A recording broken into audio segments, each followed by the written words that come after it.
Hello everyone के तो आज मैं स्टार्ट करने वाला हूँ मेरा सबसे फेवरेट लेसन, मेरा फेवरेट टॉपिक है।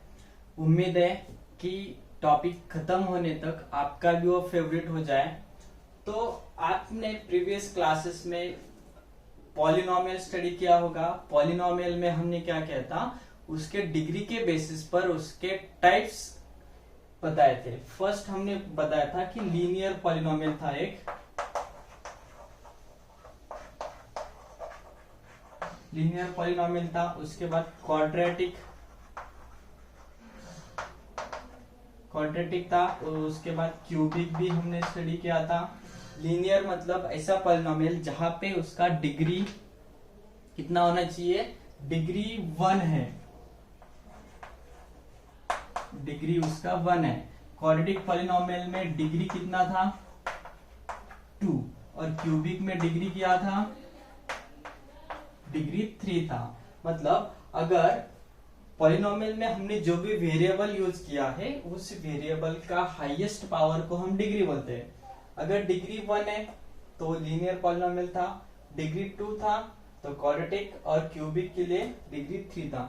तो हमें क्वाड्रेटिक इक्वेशन देखना है। तो क्वाड्रेटिक इक्वेशन, मैं अभी एक क्वाड्रेटिक पॉलिनोमियल का एग्जांपल लिखता हूं जनरल फॉर्म में। अगर कोई ax² plus bx plus c is equals to 0, यहाँ पे abc सब रियल नंबर्स है, x एक वेरिएबल है। तो यहाँ पे हमें पता है कि यहाँ पे हाईएस्ट पावर 2 है, तो ये क्या होगा, इसका डिग्री डिग्री डिग्री कोई लोग उसे इंडेक्स भी बोलते हैं, और कुछ लोग पावर भी बोलते हैं। तीनों भी नाम सही है, लेकिन हम हाईएस्ट पावर को डिग्री बोलते हैं। ओके, तो इस ये यहाँ पे इक्वल्स टू नहीं रहता। अब ये पॉलिनोमियल है।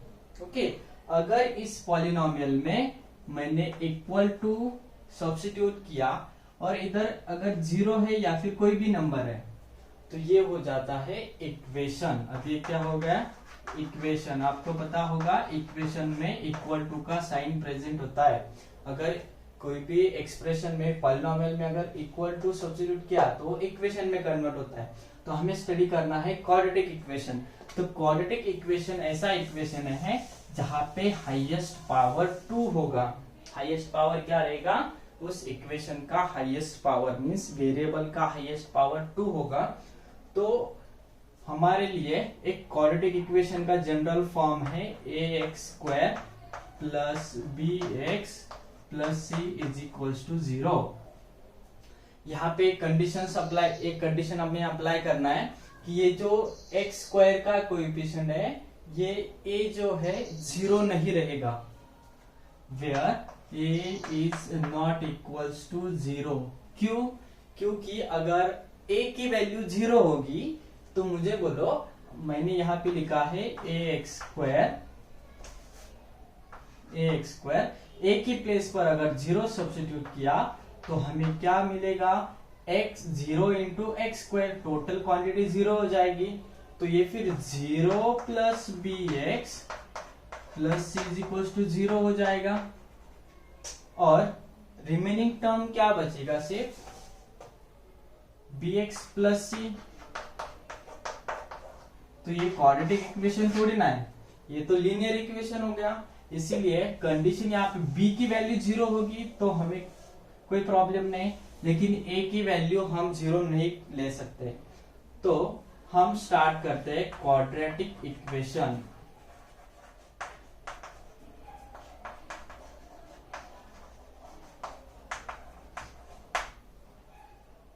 ओके, फर्स्ट हम देखते हैं क्वाड्रेटिक इक्वेशन का स्टैंडर्ड फॉर्म।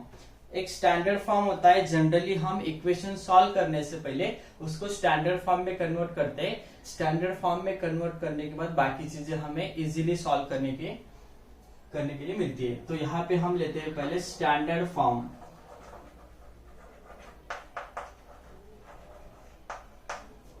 तो first standard form ax² plus bx plus c is equal to 0 होगा।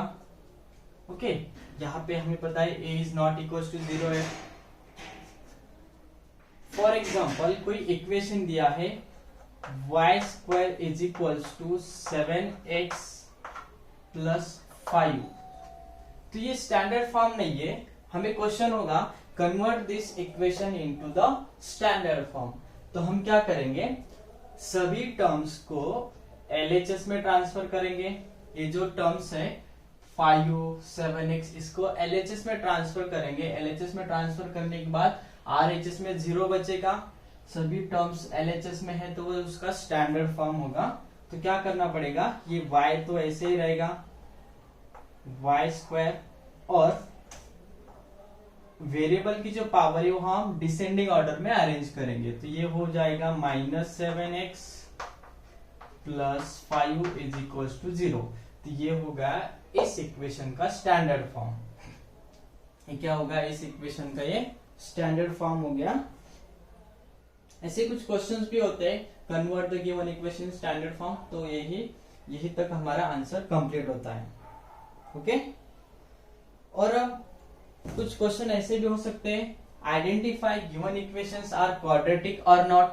गिवन इक्वेशन क्वाड्रेटिक है या नहीं, ये हम कैसे वेरीफाई करेंगे, तो उसके लिए हमें ये स्टैंडर्ड फॉर्म बहुत यूज होता है। फॉर एग्जांपल क्वेश्चन है वेरीफाई गिवन इक्वेशन क्वाड्रेटिक और नॉट। गिवन इक्वेशन क्वाड्रेटिक है या नहीं, ये हम आइडेंटिफाई करेंगे। लेट्स सी, फर्स्ट एग्जांपल है m cube plus 7m plus 2 is equals to 0। तो सिंपली यहां पर दिखाई देता है कि यहाँ पे हाईएस्ट पावर 3 है, तो फिर ये क्वाड्रेटिक नहीं होता ना। तो आंसर बस इतना ही होगा उसका,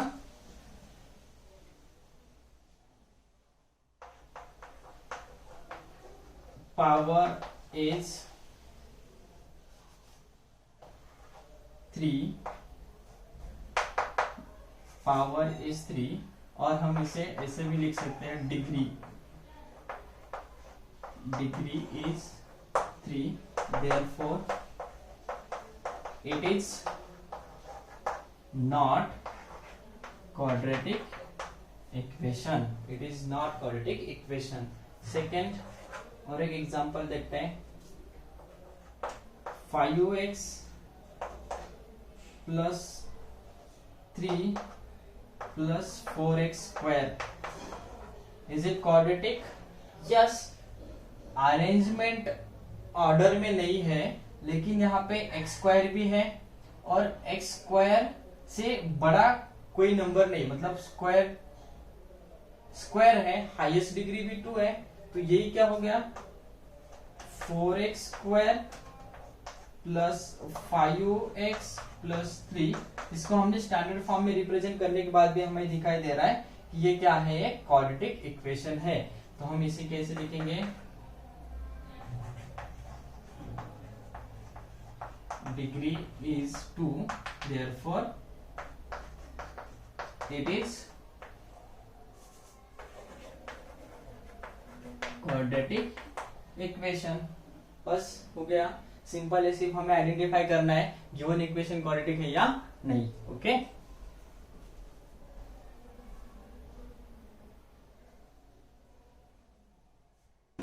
यहां तक क्लियर है? ओके, नेक्स्ट होता है root of the equation. Root, equation का रूट क्या होता है? रूट मतलब उस इक्वेशन में जो वेरिएबल यूज किया है उस वेरिएबल की वैल्यू जो आएगी उसे हम रूट बोलते हैं। और हमने पॉलिनोमियल में भी देखा था कि पॉलिनोमियल में हमने उसे जीरोस बोला था। पॉलिनोमियल में हमने उसे क्या बोला था, जीरोस।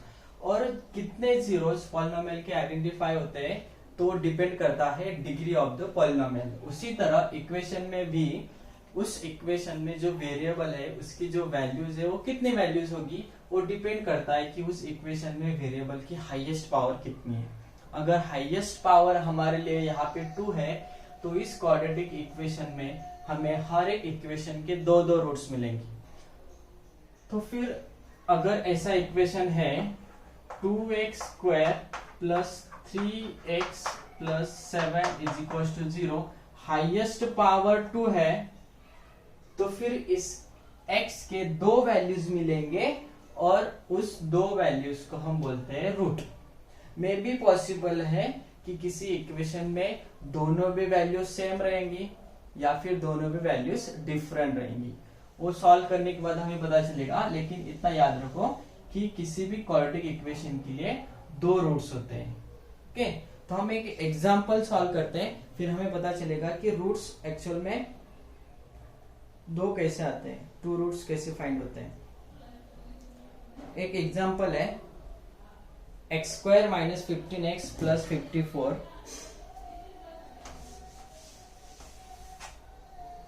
एग्जांपल है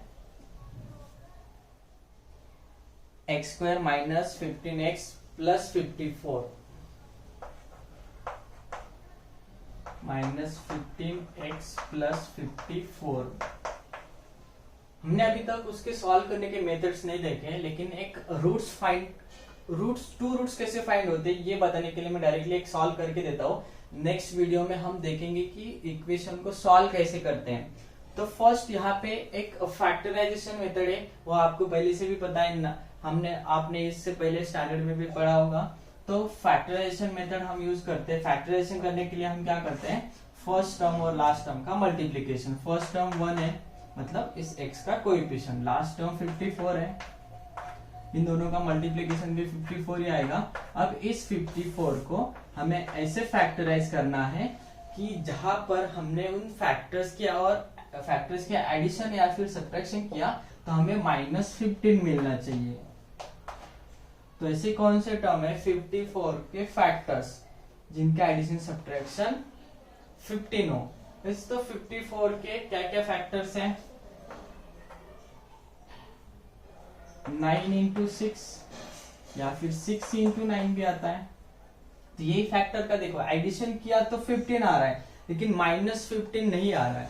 तो ऐसी कंडीशन में हम फैक्टर्स तो 9 और 6 ही लेंगे, लेकिन उन दोनों को अगर हमने माइनस लिया तो मल्टीप्लीकेशन पॉजिटिव हो जाएगा, लेकिन एडिशन तो माइनस में ही रहेगा, इसलिए हमें ये फैक्टर यूज करेंगे। तो कैसे यूज करेंगे, इस 15 को अब हम 9 और 6 में फैक्टराइज करेंगे तो हमें मिलेगा x² minus 9x minus 6x plus 54 is equal to 0। Okay, now हम इन दोनों को दो ग्रुप्स में डिवाइड करेंगे। तो ये फर्स्ट ग्रुप और ये सेकेंड ग्रुप, और इस फर्स्ट ग्रुप में एक टर्म कॉमन है तो उसको कॉमन करेंगे। इस फर्स्ट ग्रुप में क्या कॉमन है, x² कॉमन है, यहाँ पे सॉरी x है, यहाँ पे भी x है। अगर हमने x को कॉमन किया तो ब्रैकेट में बचेगा x और यहाँ पे बचेगा -9। फर्स्ट ग्रुप का काम हो गया। अभी सेकेंड ग्रुप की तरफ चलते हैं। इस सेकेंड ग्रुप में क्या है, 6 को 54 से डिवाइड होता है, सॉरी 54 को 6 से डिवाइड होता है तो 6 कॉमन आएगा, -6 लिया तो फिर हमें ये माइनस यहाँ पे 9 मिलेगा, क्योंकि 6 9 का 54 होता है, तो ये -6 कॉमन आया। यहाँ पे बचा x minus 9 is equal to 0। देखो फर्स्ट टर्म में x माइनस 9 का ब्रैकेट आया, सेकेंड में भी x माइनस 9 का ब्रैकेट आया, तो दोनों ब्रैकेट सेम है, इसलिए x माइनस 9 को हम कॉमन करेंगे तो फिर से हमें और एक ब्रैकेट मिलेगा x minus 6 is equal to 0। अब यहाँ पे होगा x minus 9 is equal to 0 और x minus 6 is equal to 0। क्योंकि दो नंबर का अगर मल्टीप्लीकेशन 0 है तो उन दोनों में से कोई एक को 0 होना ही होगा। तो कंसीडर करते हैं कि फर्स्ट ब्रैकेट 0 है या फिर सेकंड ब्रैकेट 0 है, तो दोनों के अलग अलग वैल्यूज हमें फाइंड होंगे। तो यहाँ पे 9 को ट्रांसफर किया तो हमें मिलेगा x इज इक्वल टू 9 और x is equal to +6, minus को ट्रांसफर किया इसलिए +6 मिला। ये मेथड है, इसको हम और डिटेल में स्टडी करेंगे, लेकिन मैंने यहाँ पे आपको ये सॉल्व करके दिया। हमें बस इतना ही देखना था कि इस इक्वेशन को सॉल्व करने के बाद जो वैल्यूज आते हैं वो दो वैल्यूज होते हैं, या तो वो सेम भी रह सकते हैं या फिर डिफरेंट भी। इस इक्वेशन में दोनों डिफरेंट वैल्यूज आए और इन वैल्यूज को हम बोलते हैं रूट ऑफ इक्वेशन। क्लियर है? बहुत ही इजी है और बहुत ही इंटरेस्टिंग टॉपिक है, क्योंकि अभी हमें तो और कुछ बहुत सारा देखना है इसमें। अभी हमें इसका फैक्टराइजेशन मेथड देखना है। सॉल्व करने के लिए हमें वैसे तो 4 मेथड है, factorisation method, completing square method और फॉर्मूला मेथड। लेकिन और एक जो मेथड है ग्राफिकल मेथड, वो भी इजी है लेकिन हमारे सिलेबस में नहीं है। तो हम इन तीन मेथड्स को स्टडी करेंगे। इस वीडियो के लिए इतना ही रहेगा। हमने बस इंट्रोड्यूस किया क्वाड्रेटिक इक्वेशन को, उसका स्टैंडर्ड फॉर्म क्या होता है, उसको स्टैंडर्ड फॉर्म में रीअरेंज कैसे करना है, उसके बाद स्टैंडर्ड फॉर्म में कन्वर्ट करने के बाद हम उसे सॉल्व करते हैं। सॉल्व करने के बाद हमें जो दो वैल्यूज मिलते हैं, उन दो वैल्यूज को हम रूट ऑफ दैट इक्वेशन बोलते हैं। अगर हमने ये दोनों वैल्यूज इस इक्वेशन में सब्स्टिट्यूट करके चेक किया तो हमें RHS LHS इक्वल मिलेगा, दोनों में भी वो सेटिस्फाई होगा। क्लियर है? तो मैंने यहाँ पे आपको बताया रूट ऑफ द इक्वेशन क्या होता है। तो अगले वीडियोस में हम देखेंगे how to find the roots of the equation. उसके लिए जो मेथड्स है वो भी हम स्टडी करेंगे। ओके, तो फिर मिलते हैं नेक्स्ट वीडियो में। Bye bye.